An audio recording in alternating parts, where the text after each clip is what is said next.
projette, comment vous projetez vis-à-vis de cette fin de saison avec notamment 3 gros poissons à affronter? Alors je me projette pas trop loin, je leur dis, on doit vraiment rester focus sur le moment présent, l'instant. Et c'est ça, quelquefois, la difficulté de ces moments clés là, de compétition. Soit on est dans la projection, soit on est dans le regret de ce qu'on aurait dû faire juste avant.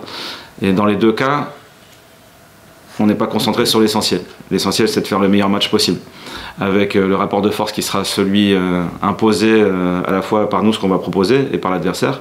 Un scénario qui est toujours imprévisible, et on doit en tirer le meilleur parti. Donc Lorient, dans son histoire récente, on a cru à un moment qu'ils n'allaient pas se maintenir, et puis ils se sont maintenus, en faisant des retournements de situation complètement improbables. Et c'est parce qu'on continue à croire en ce qu'on est capable de faire, à notre réussite, et à rester vraiment focus sur l'instant. Donc la concentration de l'instant dans les moments d'enjeu, comme ceci, c'est vraiment la préoccupation la plus importante.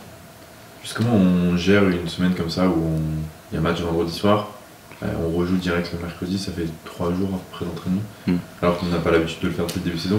C'est quoi le switch, enfin la bascule, comment elle se fait? Elle est presque, je dirais, plus facile à gérer dans ces moments-là. C'est-à-dire qu'on n'a pas le temps de gamberger, d'avoir des semaines longues où il faut attendre avant de recommencer. Là, on recommence tout de suite. Et donc on analyse vite, on en tire, je dirais, les enseignements essentiels, on se projette rapidement. Donc finalement, le débriefing du match précédent aide à construire le briefing du suivant. On rajoute une petite pincée de l'adversaire et on y est. Donc moi, je trouve que c'est aussi intéressant à vivre. Et ça correspond à ces sprints de fin de championnat où les enjeux sont là, ils sont devant nous. Et en tant que compétiteur, c'est ce qu'on aime vivre. Alors là, il y a une connotation négative parce qu'il y a l'appréhension de la relégation, bien sûr. Mais c'est aussi le sel de la compétition. Donc les footballeurs sont prêts à ça. On va se battre et content d'enchaîner, en fait.